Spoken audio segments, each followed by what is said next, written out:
Hey guys, how's it going? How's everyone doing? It's fall, full swing. We're in October. Very exciting. Spooky season. If you like the spooky, if not, still fall, still fun. So I thought today we could talk about some nostalgic games that have the spooky vibes.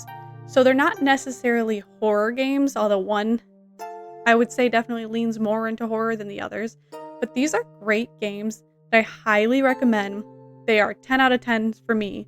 That are good if you want to get into that spooky feeling, but don't necessarily love straight horror, gore, you know, the guts, the goo, that you. But they're still going to get you in that mode of a little bit of spooky and a little bit of like that atmosphere in general, right? So I got three that I want to talk about on the list today.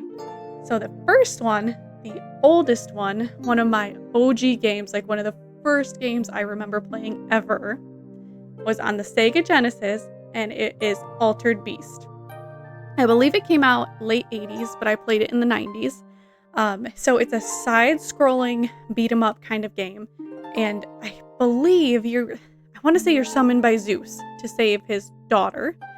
And so you're going through the very first level, you're like in a graveyard, there's the tombstones, there's the spooky guys, you think monster holding a head, skeletons, but it's very like Sega graphics, but still the coloring, the sounds, the ambient noises, everything is just very like dark and spooky. And I think it's one of those things where like you're in the mode of playing like a side scroller beat 'em up, so it's not like, there's a jump scare or anything like that, but you get to kind of see those monsters that you grew up with.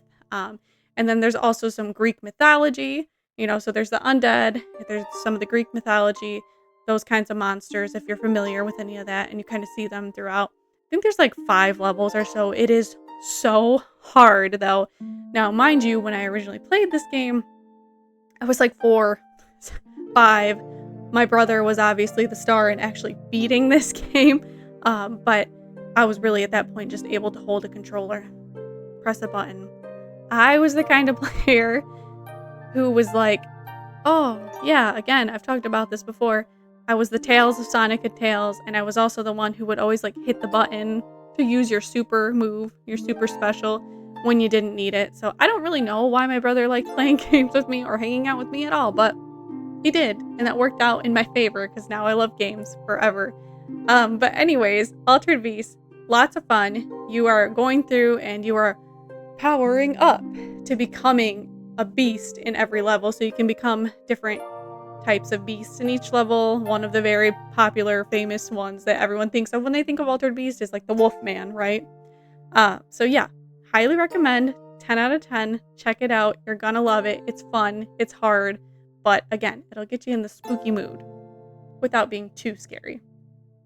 Next one on the list is Castlevania Symphony of the Night. I had to do it. I talk about it all the time. Probably one of my favorite games of all time.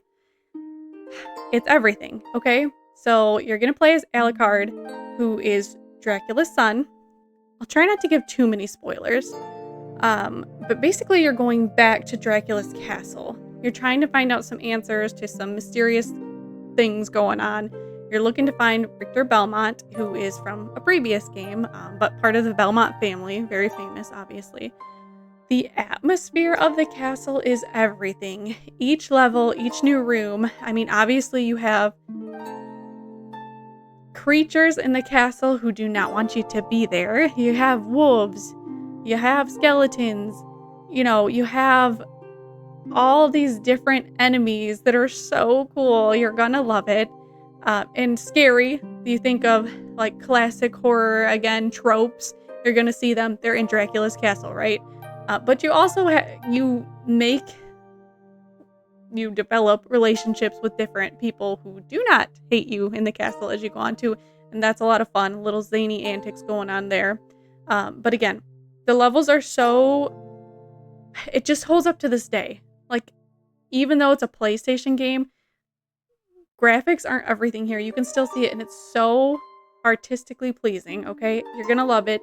I think I've already said that 3 times about this game, but I swear you will. The castle is so intricate, the details, the coloring, the art style, and then the music. The music in this one is everything. This is probably the best soundtrack of any game I've ever played. To this day, I still love it. As soon as you're in playing this game, it drives every level. The music is everything. You are so in the zone when you start hearing the music kick in each level, and they all just play so well into what you're doing in each level, who you're facing, whatever you're trying to achieve. Fantastic. Obviously, you're part vampire too, and that doesn't hurt. Alucard, he's beautiful, beautiful, beautiful vampire. So if that's your thing, this game's gonna be your thing for sure. And then the last big one on my list today, again, I'm sorry, I know I talk about the series all the time, but I'm very passionate about it. It's gonna be the original Resident Evil. So the very first one is very 90s, and that's okay because, again, I think something about playing older horror games makes it, I don't want to say this because that's not necessarily true, but makes it less spooky. Like if it's set in the 80s, set in the 90s, and you're playing it today, something about taking a step back to like a simpler time, if you will, can make it feel kind of campy almost, but in a good way, Some of my favorite movies, shows, games are very campy. But anyways, so very 90s, you're going in as the Alpha team. They're responding to reports of some suspicious activity. Again, I don't want to give too much away. I feel like people know, but there are zombies afoot. But we don't necessarily know what they are and why they are yet. So we end up actually having to flee from the scene of something horrific, and we get locked into the Spencer Mansion, which is already so scary because, like, you're stuck, right? You're stuck in this remote place. You don't know what it is, and at first you're kind of like uncovering tiny clues as you go along and trying to figure it out, but you can't leave. So regardless of what you've come across, you are there trying to figure out the best way out of there, and there's still like a whole mystery surrounding that. So it's not like you're really safe anywhere. Again, there's zombies, the very obvious one. When the game starts and you kind of enter the mansion and you're doing your first like initial walkthrough, you see the iconic zombie who does one of these. Horrific. Okay, he's hilarious and he's memed now, but like in the 90s when you're a child and see the little turn when you think it's just a person on the ground and it's the bald zombie, you know him. We love him. Scary, okay?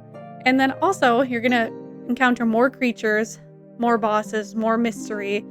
Everything's alive and yet undead, You got the plants, you got the bugs, you got the dogs. None of it's safe. It's spooky. Again, soundtrack is fantastic.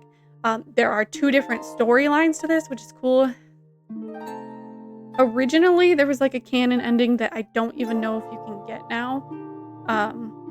But in the OG one, so you could either pick his campaign or Jill's campaign.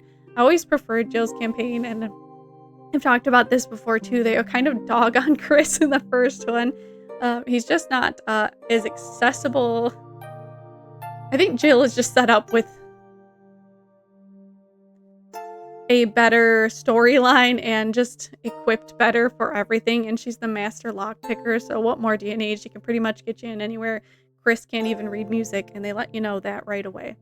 But anyways, so much fun, so 90s, so everything you needed to be in the horror genre. And then if for some reason you have never played Resident Evil and the very first time we played it, the twist at the end felt crazy. Now, obviously, as an adult, it seems very straightforward and like, well, duh, that happened. But not when you're a child playing this, and not when you're like seeing it for the first time. So if I could go back and see it again for the first time, I would.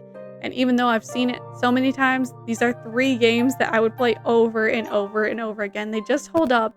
They got that spooky feeling. They're gonna make you feel like it is October. I'm ready for this. So, let me know down below what are some of your favorite nostalgic horror, spooky, scary games. or any games that really get you in the fall mode that you grew up with that you feel like still hold some power over you today. I would love to know. Thank you so much for watching, and I'm going to catch you in the next one. Bye!